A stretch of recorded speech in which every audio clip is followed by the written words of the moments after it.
Oi, gente, tudo bem? Aqui é o professor Rossoni. Vamos fazer a questão 63 do FPR 2020, primeira fase. É uma questão sobre isomeria óptica, então eu vou te dar alguns conceitos básicos, tá? Para a gente poder lidar com a questão. Então, o que seria legal você saber antes de eu começar a ler essa questão, tá? Porque senão vai ficar um pouco difícil de entender ela, é que para isomeria óptica tem que ter esse cara aqui que é o famosíssimo carbono quiral. O carbono quiral, o carbono assimétrico, é um carbono que está ligado em quatro caras diferentes. São quatro grupamentos químicos diferentes. Pode até ser carbono e carbono, desde que esse carbono esteja ligado com outros átomos diferentes. E se eu pegar essas substâncias aqui, que são cíclicas, né? É um pouquinho mais difícil de ver, então eu vou tentar fazer com vocês. Funciona mais ou menos assim, ó. Aqui a gente tem um hidrogênio, né? Aqui a gente tem um cloro ligado nesse carbono aqui. E quando a gente faz a divisão, tá? Dessas moléculas cíclicas, a gente tem que deixar o mesmo número de átomos de carbono de um lado, por exemplo, aqui tem dois e eu cortei aqui no terceiro. Aqui tem dois e eu cortei aqui no terceiro, tá? Para tentar deixar simétrico, né? Porque se for igual esses dois carbonos aqui a esses dois carbonos aqui, a molécula vai ser simétrica. Porém, repara que esses dois carbonos aqui não têm ligação nenhuma e esse carbono aqui tem ligação com cloro e com hidrogênio. Então, repara que eu achei um carbono quiral aqui, né? Só que esse carbono quiral, ele também se encontra aqui, você tá vendo? Que eu tenho cloro, hidrogênio e carbono aqui ligado com cloro e carbono aqui não ligado com nada. A mesma coisa aqui, tá? Eu tenho cloro, hidrogênio, aí eu tenho cortar a molécula cíclica aqui, né? Dois carbonos ligados em nada e aqui dois carbonos, um deles ligado com cloro. E aqui tem outro carbono quiral pelo jeito, né? Que vai ser hidrogênio, cloro, aí tem dois carbonos não ligados com nada e aqui dois carbonos onde um está ligado com cloro.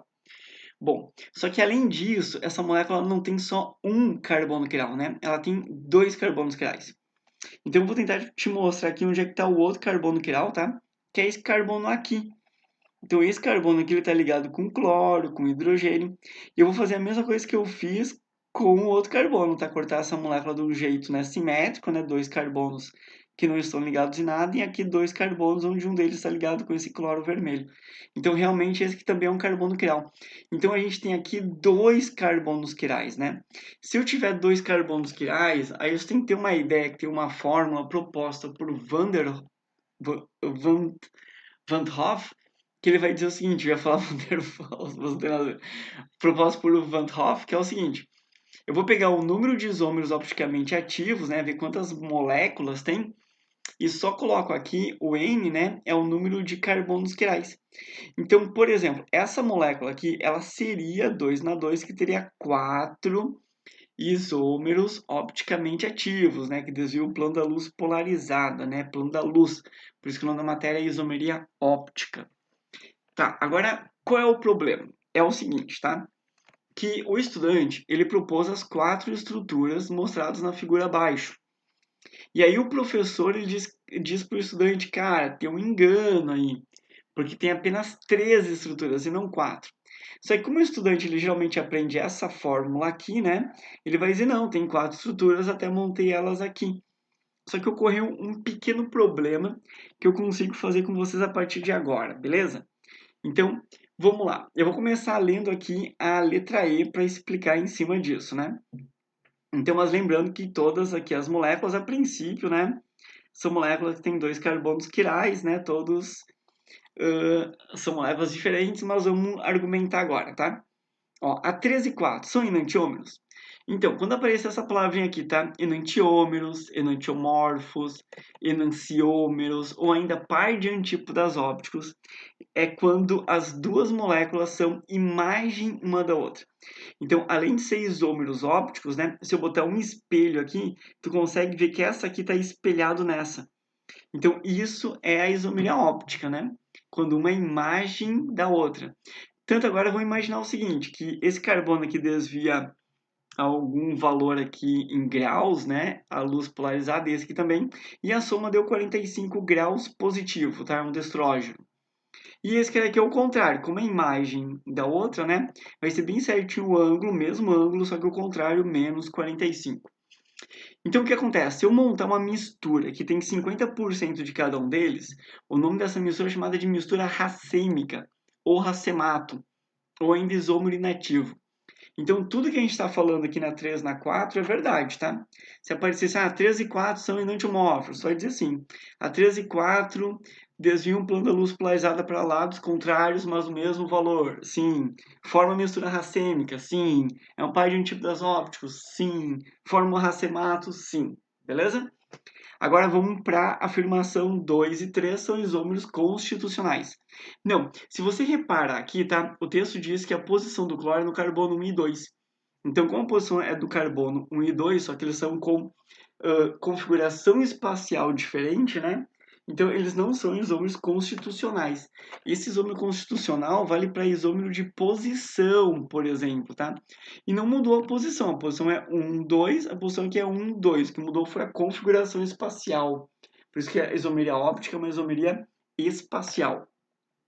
Agora vamos para a letra C, né? 1 e 4 não são sobreponíveis. Se eu pegar a molécula 1 e comparar aqui com a molécula 4, realmente não são sobreponíveis, né? Se eu virar a número 1, não forma a número 4. Então elas não são sobreponíveis. Então, e também não são imagem uma da outra. Então, quando é imagem uma da outra, né, é enantiômero. Quando não é imagem uma da outra, é diastereoisômeros, tá? É exatamente o que eles estão propondo aqui na letra B também, quando eles vão comparar a 1 com a 3. Repara que eles não são imagens uma da outra, também não são sobreponíveis, né? São substâncias diferentes, moléculas diferentes, e o nome disso é diastereoisômero, só que está escrito em inglês, tá? Diastereoisomers, beleza? Então, a B está correta. E agora dá uma olhada na 1 e na 2. São moléculas diferentes? Então, gente, olha só. Se eu pegar a número 1 e inverter ela, né, acaba dando o número 2. Então, por que que isso ocorre? Isso ocorre toda vez que eu tiver dois carbonos quirais idênticos, mas assim, ó, iguais. Quando eu tiver dois carbonos quirais iguais, vai dar um destro, vai dar um levo e vai dar um composto chamado de mesocomposto ou composto meso. Quer dizer que esse cara aqui, o 1, é igual ao 2. Então, eles são moléculas diferentes? Não, não são moléculas diferentes, são moléculas iguais, idênticas. E, portanto, que 1 e 2 tem que contar como se fosse uma molécula só. Por isso que só tem 3 estruturas. Então, agora, olha só a pergunta, tá? Porque a gente tem 2 erros aqui e 3 acertos, né? A pergunta tu vai ter que interpretar comigo, ó. O estudante propôs uma estrutura a mais, o segredo é esse, né?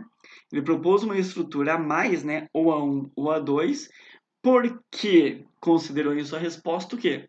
Que 1 e 2 eram moléculas diferentes, por isso que ele propôs uma a mais, quando na verdade 1 e 2 são a mesma molécula, que é o caso muito aprofundado de isomeria óptica, conhecido como composto meso, combinado? Bom, gente, então letra A de amor. Espero de coração que vocês tenham entendido um pouquinho esse aprofundamento de isomeria óptica. Eu vou deixar outros vídeos aqui. E eu vou deixar um vídeo aqui que é sobre a nomenclatura RS que tem na isomeria óptica, que só o FPR, assim, em todo o sul do Brasil cobre. Então, assiste esse vídeo aqui de RS que vai ser muito interessante. Bons estudos, forte abraço, tchau!